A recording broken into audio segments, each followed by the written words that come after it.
And we are live. Welcome, everybody. This is Stefan Molyneux from Free Domain. I am very, very pleased to have Dr. Shiva Aradurai, and he is an MIT PhD and more acronyms than an alphabet soup in a windstorm. And he has, of course, 4 PhDs, if I remember rightly. He also invented email. He's actually They're literally seeing the burning down of their industry. So pharma companies are now moving to a different area, vaccines and what are called cell therapies. These do not need to go through the same regulatory framework. In fact, they're treated as another class called biologic process. Starting in 1962, John Kennedy signed the National Vaccine Act. And that was based on a very, very rudimentary understanding of the immune system, which is what's still used today by guys like Fauci and Gates to put forward it. You know, it's very different than the understanding of the immune system that I've put forward. And in fact, I gave the prestige lecture at the National Science Foundation on this. They didn't invite Fauci or Gates to give that lecture. They invited me because of the knowledge I have around that. So when you come back to now the big pharma, the big academia, and the big hospital establishment, that triumvirate, centered and founded by something very, very powerful, 3 foundations, 2 at least, and 1 more recently, the Gates Foundation and the Clinton Global Initiative, both together with the WHO, CDC, UNICEF, all these other people we didn't ever elect, okay? Together, the Gates Foundation created what's called Gavi, Vaccine Alliance. And if you look at their consortium, it's vaccine manufacturers, UNICEF, World Bank, and they funded that to about $1 billion. And so the Clinton Global Initiative and the Gates Foundation are sort of the 2 doppelgangers, sort of the twins in this, are part of this with a whole consortium. And the goal is they're really the frontsmen for big pharma.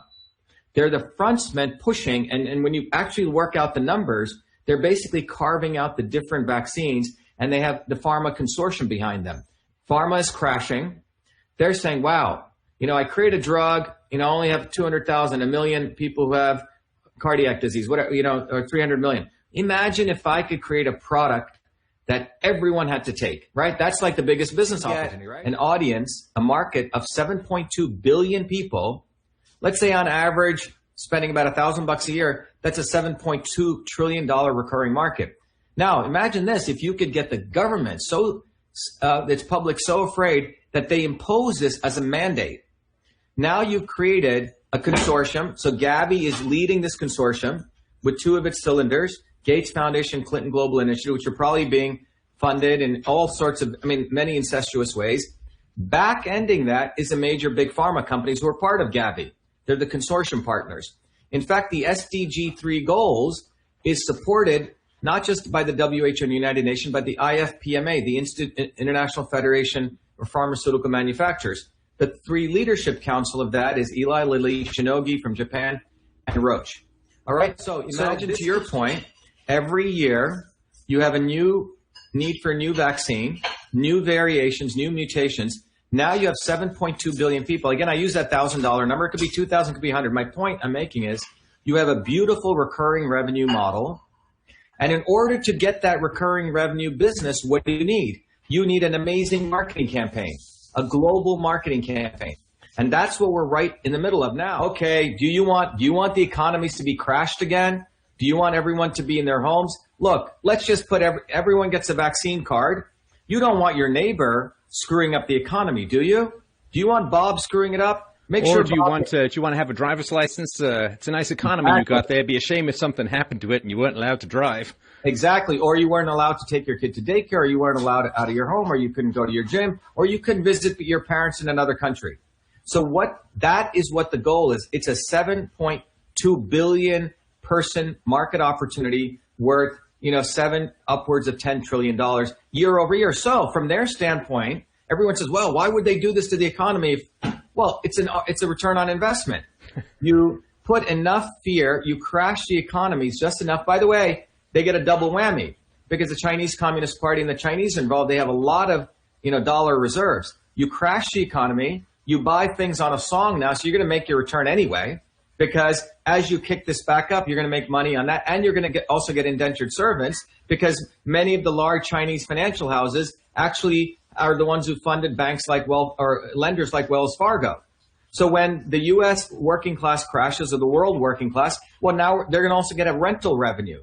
They'll get two sets of revenue. They'll get revenue from recurring on rent because people won't be able to afford their homes. And they're going to also get the bloodstream revenue. Well thought out business model. And that's why Gates funded hundreds of millions of dollars to McKinsey to do all of this. So those people listening out there, you need to understand these people are very sophisticated, highly organized, very adept. Accidental that we saw all this dissension taking place globally. In Hong Kong, millions of people protesting. In Wuhan, anti-pollution protests, not anti-CO2, pollution protests. You know, in France, Venezuela, India, a populist leader gets reelected. The United States, Trump. In the midst of all this anti-establishment commotion is when we impose this thing called a quote-unquote a pandemic. So all of this is beautifully well orchestrated, but I just want people to think about this. Forget conspiracy for a second. By the way, it's not there is a deep state, but just think about it from a marketing campaign over here with a product development strategy over here. That's what this is. Gates, McKinsey is the architect, and the Clintons, and they're probably getting paid off enormously on the back end. Remember, these foundations are enormous business operations where they literally steal money out of the public coffers, and they make us look, they want us to make, oh, isn't Bill Gates and Warren Buffett such nice people? They're giving away their money. They're not giving away their money. They're taking it out of taxes, and they're putting it in a foundation where they only have to give 5% of the assets away. They get to keep the other 95%. And then on top of it, they like to act, they make us think they're the saviors of the world. So they get triple whammies out of this. They get to keep their money, they get to look good, and then they get to control public policy. That's what's going on. Forget even foods, I can talk about supplements. Let's talk about something even more powerful. You know what that is? Social interaction. Social isolation would lead to detriment worse than high blood pressure, worse than obesity, and worse than even smoking. You might as well start smoking. Okay. Stephen Cold with humans and macaw monkeys, socially isolating them. At the gene expression level, it's shown that your body will upregulate genes which are inflammatory, and it'll downregulate, which means suppress genes which cause antiviral activity. So think about that. So social isolation leads to viral infection and cancer and a number of other diseases. I'm sorry by that. We have to fight for freedom. You talked about censorship. Without open discourse and debate, without the ability to have, disagreements openly, we will never practice the scientific method. We will get into scientific consensus. That's sort of fascism, right? That leads to fiction, not truth. So scientific consensus leads to fiction. Scientific method leads to truth. So we need freedom to get to truth. So when you look at a guy like Fauci, he's practicing everything which is anti-human, anti-medicine. Number one, he's practicing exclusivity. A small cult of people are going to decide. Second thing, he's practicing centralization of authority. A few set of people. Opacity. How are all these decisions being made? The other piece of it is it's all about depersonalization, treating everyone like a lump.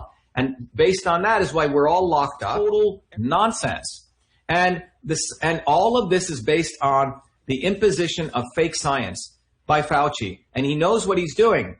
And I think the key is I'm willing to, let's talk the science. Let's talk molecular systems. Let's talk infectious disease. Openly in a round table, if Gates wants to show up, who has no knowledge of this, if Hillary Clinton wants to show up, and if Fauci wants to show up, and they can bring all the scientists they want. I'll take them all on. But the bottom line is that they are actively created this fear-mongering on a fake science model, on the ignorance of people's understanding of the immune system. So what we're seeing, Stefan, in closing, if we want to sort of summarize this, we're seeing the conversion of big science, big, academia, big pharma at one point, and it's all to make sure that we have mandated medicine, we suppress dissent, and if it means printing through quantitative easing $6 trillion to crash the economy, they're fine with that. That's like I'm going to make a $6 trillion investment today, which I'll get, if you look at over a 20-year horizon, about what, 7 trillion, 140 trillion over the next 10 years or whatever that is, right? So this is relatively pennies for the global elite. And if people can really understand that we're looking at the consolidation of a corporation, a global elite corporation that spans national boundaries, which is intent on securing their power through a model where all of us are mandated to take a medicine. mandated right into our bloodstream, mandated where if we don't do that, we'll be tracked and not allowed to move. This is one of the most dangerous times we're in. However, the good news is that there's a lot of smart people, common sense people, working people, plumbers, electricians, nurses, engineers, who know something doesn't make sense. And that's why I think we're at a very interesting inflection point in human history with this occurrence. And it's probably a huge opportunity for people to get awakened and smash these people. They need to be obliterated, because what they are doing to humanity is destroying humanity. Because what they're really saying is that I want to make you a machine in the Chinese factory. And China was, China from the elites was their testing ground. And if you think about it, China's being exported. Made in China means made in China. We will consolidate. We will create the Chinese Communist Party version of mandated state medicine, mandated state academia, mandated state media, which will deny. It doesn't matter what the truth is. It doesn't matter that a 14-year-old kid wrote all the code, the inbox, outbox, called it email, has a copyright. Doesn't matter. The first thing they do, and it doesn't matter, my 4 degrees at MIT won't matter, right? Because when you go against them, they will attempt to attack you. And the only way out of this is to go viciously after them. That's the only way to win, Stefan. Uncompromisingly go after them. And that's the way we're going to win. And we also have to recognize that the establishment is always not the enemy. It's the not so obvious establishment. Those people that they put, like the Bernie Sanders. So all you Bernie Sanders people listening out there, he sold out to Hillary Clinton. And all you people who think Bobby Kennedy is going to fight for your medical freedom, he endorsed Hillary Clinton. He attacks Gates. So people say, oh, Bobby attacks Gates. Well, you know what? He endorsed Hillary Clinton 3 times. There's nothing more to talk about, period. So the way we're going to win is to wake up and realize this movement's going to come bottoms up from working people like me and you and others, Stefan, who speak the truth, and it's going to be bottoms up. It's not going to be top down. Hollywood celebrities, we don't need you. The Kennedys, we don't need you. And it's going to be bottoms up. And when people get this, we're going to have a revolution like that. I'm telling you, if you look at history, and it won't have to even be violent. It'll be an awakening that says, wait a minute, this is my body. I'm going to decide what goes into my body. No one owns it. And you know what? The sun is an amazing vehicle. It produces vitamin D. It produces catholicedins. And you know what? Fresh vegetables without pesticides are what I need. Clean air, clean water, clean food. And if you look at the history of infectious diseases, if we really want to talk about infectious diseases, you know how they've been solved? Not through vaccines or medical interventions, through infrastructure, vitamin A, nutrition, sanitation, refrigeration, elimination of child labor. Understand that infectious diseases, the plumber and the sanitation worker did more for infectious diseases than any pharmacist or doctor. That's what actually happened. Now, if they truly care about infectious diseases, let's start by talking about how much pollution that's in the atmosphere and how much the Paris Accords allows China to pollute.